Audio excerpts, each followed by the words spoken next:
What's the meaning of beret?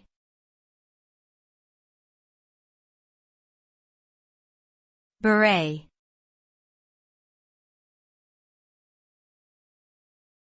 Beret.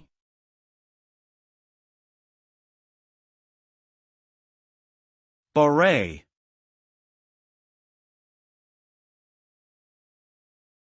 Beret.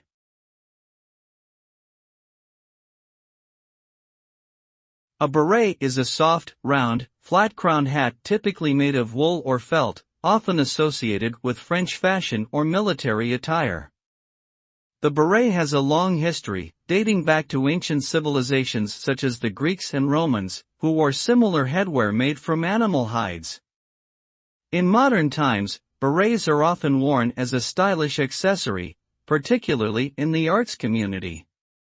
However, they also have practical usage in various military and police uniforms.